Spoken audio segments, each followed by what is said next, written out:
Hello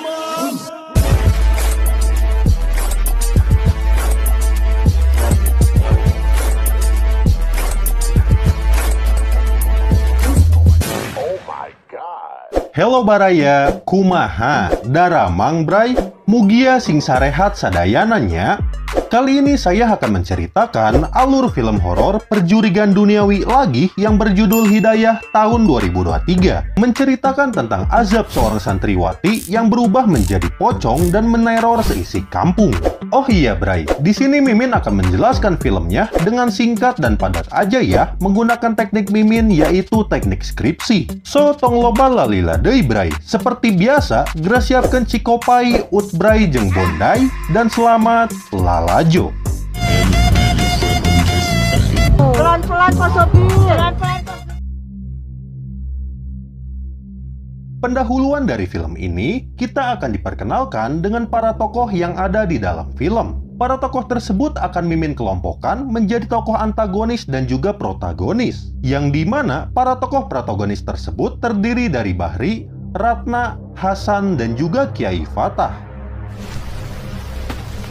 Ri, tek dulu Ri, Bahri, tek dulu. Sedangkan para tokoh antagonis terdiri dari Burhan, Asep, Dadang, dan serta peran dari para juri. Dan bagaimana alur filmnya? Gas, kita lanjut ke bab 2.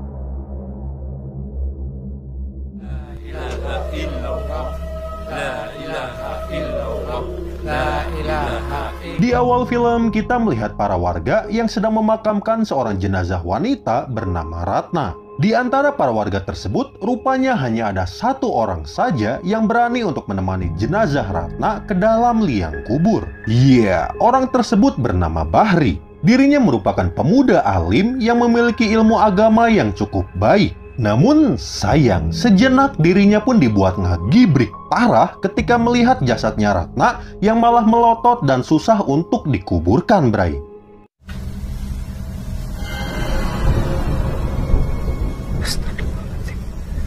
Kondisi pun diperparah ketika adanya hujan guluduk yang mempersulit proses pemakaman.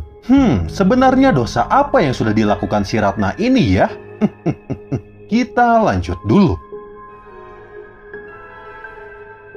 Di pagi hari yang cerah, scene pun menunjukkan 4 hari sebelum hari H pemakaman. Terlihat Bahri si lelaki soleh sedang merantau ke kota dan bekerja di sebuah bengkel, bray.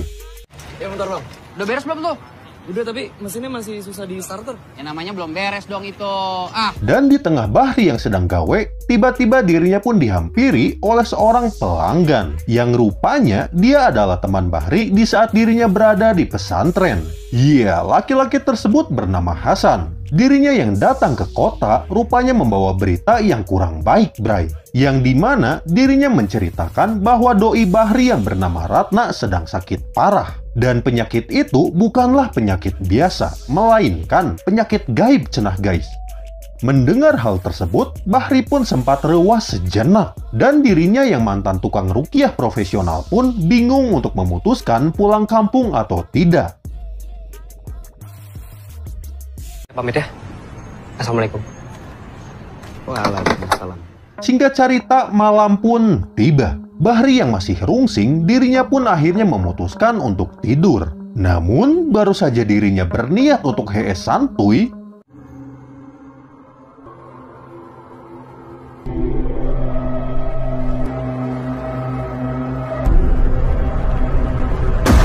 iya, secara ujuk-ujuk dirinya malah didatangi oleh sosok pocong freestyle yang ngajanteng di hadapannya. Dan ditambah lagi, Bahri pun mendapatkan penglihatan sosok Ratna yang sedang meminta tolong kepadanya. Ratna? Dengan adanya hal tersebut, akhirnya Bahri pun memutuskan untuk mudik dan pulang ke kampungnya.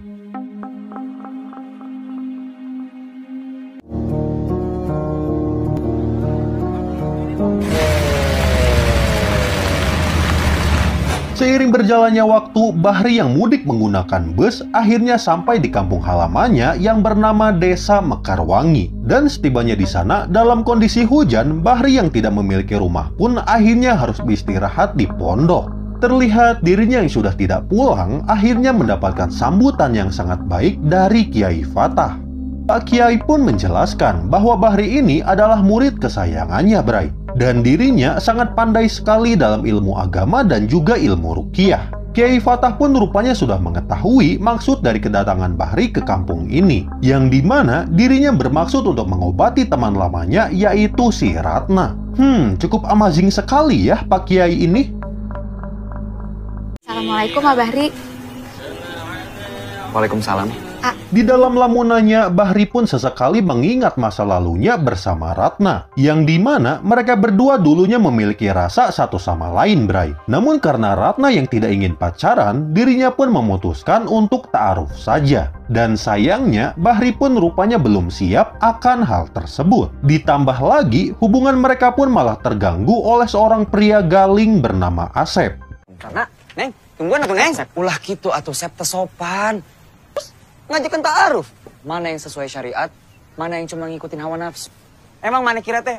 Pada malam harinya, Bahri yang ditemani oleh Hasan langsung otw gaskeun ke rumah Ratna. Dan melihat kedatangan Bahri, ibu Ratna yang kita panggil saja Ceuis ini tentu saja auto bungah setengah edan. Tatkala mengetahui bahwa anaknya ia akan segera diobati. Ceuis pun berkata bahwa selama ini Ratna mengalami penyakit yang sangat aneh. Dirinya tidak bisa berjalan maupun berbicara, Bray. Dan ditambah lagi, dirinya selalu merasa kepanasan jika azan berkumandang. Ditambah lagi, terlihat tubuh Ratna pun mengalami luka sayat serta banyaknya bilatung yang mengerumuni tubuhnya.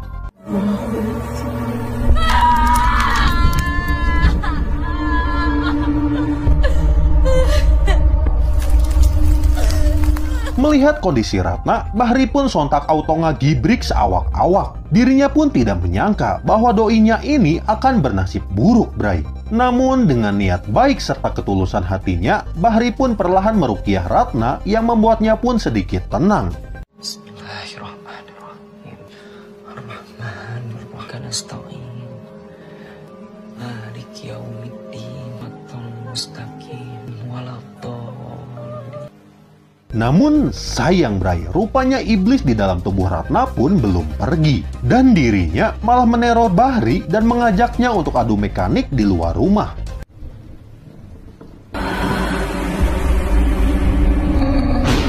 Rata!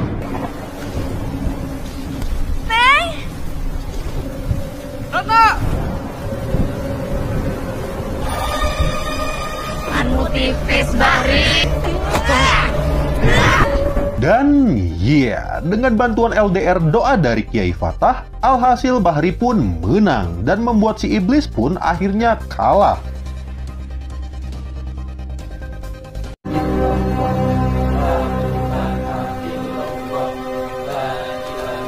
Pada keesokan harinya, Sin pun menunjukkan prosesi pemakaman Ratna, sama seperti yang kita lihat di awal film. Terlihat para warga kampung pun auto julid kepada jenazah Ratna, yang dimana jenazah Ratna rupanya mengeluarkan bau selayaknya para koruptor. Dan pada malam harinya, Ratna yang telah beres dimakamkan rupanya malah bangkit dari kubur. Oh alah, udah susah-susah dikuburin malah bangkit. Ratna.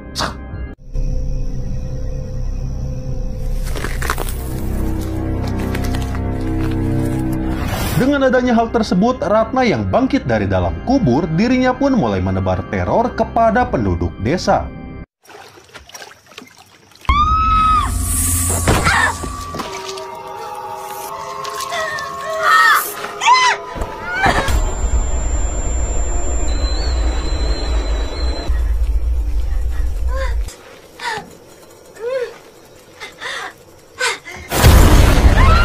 Pada keesokan harinya, Asep yang mengetahui istrinya keguguran tentu saja auto jangar seawak-awak. Dirinya tidak menyangka, Bray, bahwa kini istrinya pun menjadi gila akibat terkena jump scare oleh pocong Ratna. Di dalam tangisannya, Asep yang sedang bersedih malah dihampiri oleh Dadang. Yang dimana Dadang yang ujuk-ujuk datang malah melakukan cocok logi, Bray. Dirinya pun berkata bahwa semua ini adalah kesalahan Bahri yang telah menguburkan jenazah Ratna di kampung mereka, cenah guys. Dan sontak Asep yang panas celi mendengar hal itu, dirinya pun langsung mengajak Burhan dan seluruh ormas kampung untuk langsung menyerang Bahri. Bahri! Bahri!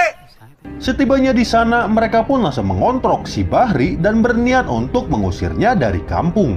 Namun sebelum semua itu terjadi, Bahri pun menanyakan apa yang sebenarnya terjadi kepada Ratna. Dan Burhan si sungut gacor pun menjelaskan bahwa selepasnya Ratna pergi ke Jakarta, dirinya yang merupakan mantan santriwati pun harus bekerja di dunia gelap sebagai bondon, Bray. Hal ini rupanya bukan tanpa alasan. Dirinya yang membutuhkan uang untuk kesembuhan ayahnya, mau tidak mau akhirnya harus bekerja sebagai bondon. Dan sementara itu, Burhan yang tahu bahwa Ratna bekerja sebagai bondon, dirinya pun malah memanfaatkan Ratna agar aibnya itu tidak disebar olehnya kepada warga kampung. Astagfirullahalazim, Burhan.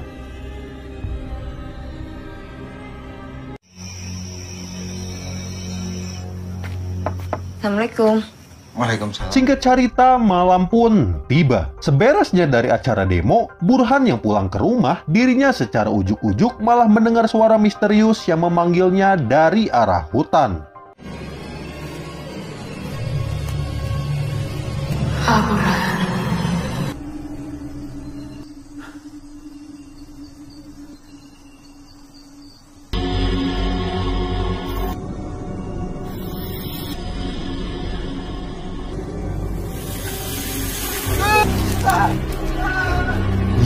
Rupanya suara tersebut berasal dari pocong Ratna yang mulai menerornya. Dan Ratna yang dendam kepada Burhan sontak langsung mengajaknya untuk melakukan diskon nyawa. Mamam tah. Kumaha, Tamang?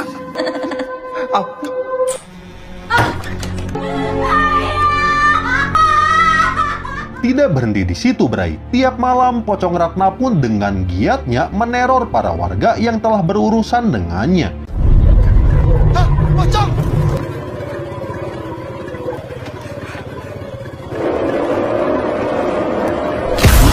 Sedangkan di sisi lain, Bahri yang semakin kepo pun akhirnya mencari tahu penyebab Ratna yang selalu gentayangan. Yang rupanya dalang dari semua ini adalah si Dadang, Bray. Dirinya merupakan dukun santet dan juga susuk di kampung ini. Dan parahnya, semasa Ratna menjadi bondon, dirinya telah memasang berbagai susuk di sekujur tubuhnya dengan bantuan si Dadang. Astagfirullahalazim! Pantas saja Ratna tidak diterima oleh bumi, Bray, karena dirinya belum tenang di alam sana. Mengetahui kedoknya yang terbongkar, Dadang pun tidak tinggal diam, Bray. Dirinya berusaha melawan dan ingin membunuh Bahri. Namun sayang, karena Bahri adalah anak yang soleh, plus dirinya adalah tokoh utama, akhirnya Dadang pun harus kalah dan terbakar hingga ke alam barzakh. La ilaha illallah.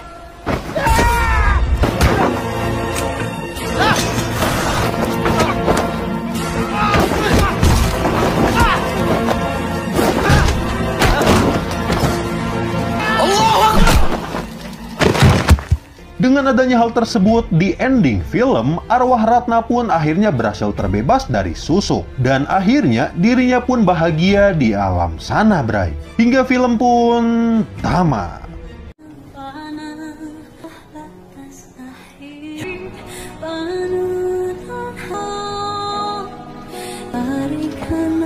Dan oke guys, itulah review singkat dari film Hidayah tahun 2023. Menurut IMDb, film ini memiliki rating 5,6. Dan menurut Mimin pribadi, film ini cocoklah diberi nilai 6,0, Bray. Karena jujur, selain filmnya yang cukup creepy, film ini pun mengajarkan ke kita untuk jangan pernah berurusan dengan susuk dan juga dunia perbondonan. Oh iya, Bray, Mimin saranin buat kalian nonton full film ini ya di situs nonton kesayangan kalian. Dan mungkin cukup sekian dulu alur film dari Mimin. Jika ada kesalahan, Mimin minta maaf ya. Semoga